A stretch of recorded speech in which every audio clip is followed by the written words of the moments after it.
Hey folks, I'm Professor Cuddy, and welcome to my AI slash ChatGPT video for all of my philosophy classes. Um, so if you've already seen the contract, the policy, the AI policy, you'll note that I do allow a particular use of ChatGPT or AI, but other ways of using it are not allowed. So I'm going to outline that in this video. It's documented specifically in the policy. But first, I want to talk a little bit just about AI in general. Um, so I used to completely prohibit it, as those of you who've taken my classes before know, and I'm not going to do that anymore. I think I was wrong about that. I've come around. I've had a come to God moment, so to speak, about AI, and there's a couple of reasons for that. For one, I started using it myself, and I felt like a hypocrite uh, telling my students not to use it while I was using it. Now, to be fair, I was not using it as some of my students were to completely replace thinking, which is, as you'll see, is the way that I still do not allow you to use it. But I was using it to help organize my thinking, to get logical errors in my own essay. After I generated the work, I was using it to help me. I also use it to help me with research. Again, I research all the sources, and I'll talk about that in a bit as well. But the bottom line is that I think I was a little too premature in completely prohibiting it. Like many other tools in life, it can be used for good or bad, right? Like a hammer or a computer can be used for good or bad. And I think ChatGPT and AI is no different. So, for those reasons, I am now going to allow it. However, that being said, I do want to say a few things about using it as a thinking substitute, why that can be negative. So when I say using it, let me just give you a real quick, clear example. Using ChatGPT as a thinking substitute is taking the prompt that your professor, not just for my class, but for any class, taking the prompt they give you and literally putting it straight into ChatGPT and just saying, give me an essay, and then just copy and pasting that into the document or to the prompt itself or to the discussion itself. That is using it in the wrong way. Using it in the right way would be to write your own essay with your own mind and come up with your own ideas, and then put maybe a summary of that into ChatGPT to say, hey, can you help me? How could I organize this better? Right? Or for general clarity, does this sentence sound clear enough? How could I clarify that? But again, you're getting ideas from ChatGPT in that case, and you yourself are thinking through the implications. You're changing it yourself, right? That's the way that you can use it and you should use it. But let me go back just briefly. The reason why I want to give you a justification for not using it as a thinking substitute, which is just copy and pasting stuff that was generated by ChatGPT. So the first is that there is a recent study, I believe it was at MIT. Don't quote me on that, but if anyone asks me, I'll send it to you. There's a recent study showing that students who use ChatGPT to understand material, they remember almost nothing. Right? They don't know the material. They're not able to answer questions or talk about it meaningfully after. It takes away their not just their memory but their comprehension. Right? So if you're using ChatGPT in your classes to replace thinking, you're actually disadvantaging yourself. Even if you're thinking, oh, it's a class I'm never going to use, just the process of going through and learning how to think and develop ideas and write an essay, that's going to be useful to you later in life. Right? You don't want to substitute your own thinking. You want to be your own critical thinker. You want to be able to analyze the world and yourself meaningfully. And if you're just outsourcing all of that to ChatGPT, you're not just using it as a thinking helper, you're substituting your thinking, it's going to disadvantage you. And I would actually argue it would disadvantage you not just personally, but professionally. You're gonna get behind, right? You're gonna other students who are thinking for themselves are gonna get jobs over you, right? They're gonna get better grades than you in classes where professors really demand high level thinking. And as you get on to a 4 year university, especially in upper division and graduate level work, it's going to become more demanding for you to think for yourself. So if you're outsourcing all your thinking in all of your classes, again, whether or not you're interested in the material, you're disadvantaging yourself. Okay, so that's my argument against using ChatGPT as a thinking substitute.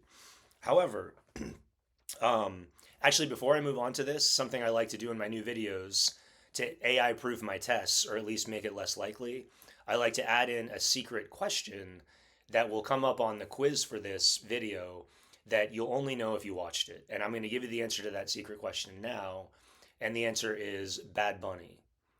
The answer is Bad Bunny. It's not Aristotle, it's not Socrates, it's not Plato, it's Bad Bunny. So if you're watching the video and taking notes, you should remember that.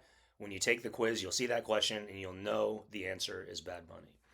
Okay, that being said, um, let me give you just a couple examples more of how to use AI properly in this class. So you already know, like let's say you're looking at the discussion board prompts and you're ready to write your discussion.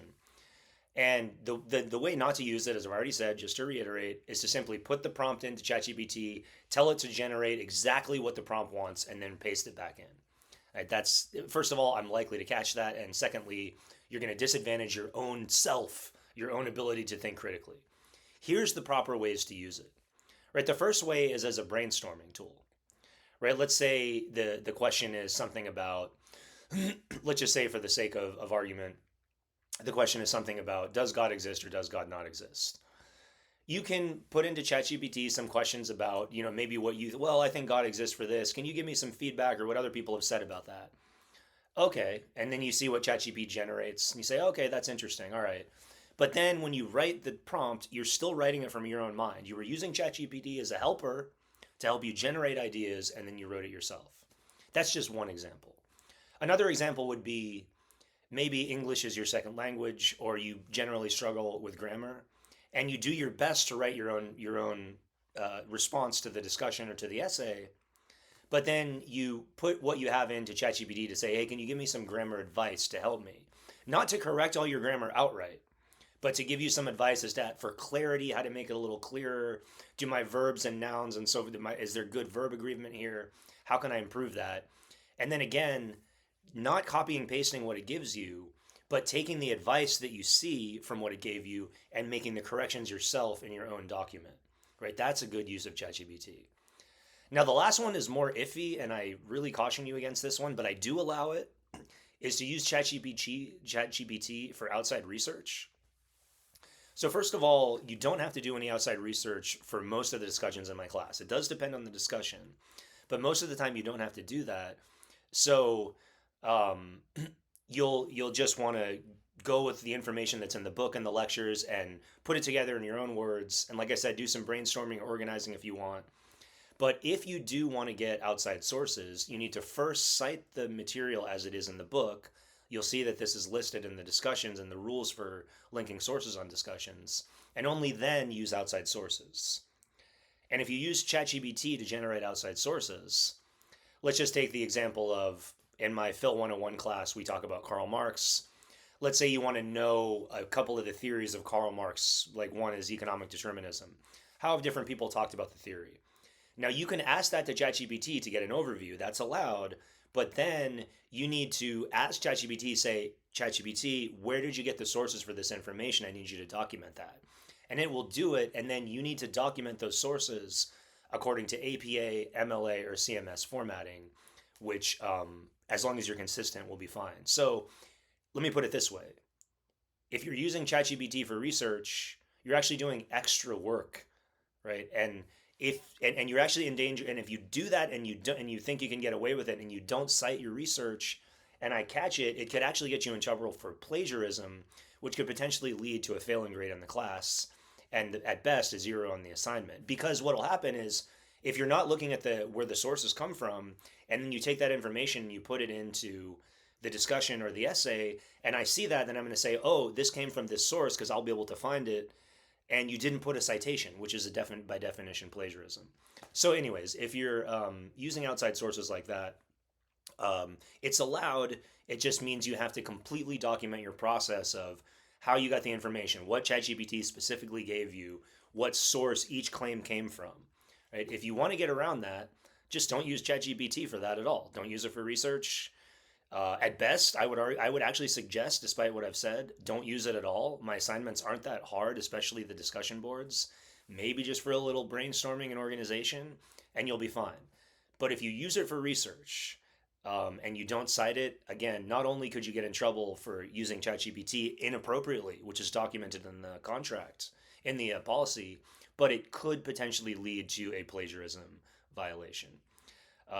Now, all this being said, as you'll see in the policy, I'm actually being much more lenient this year. I know how much it sucks to be accused of using, cheating when you didn't, using ChatGPT in an inappropriate way when you didn't.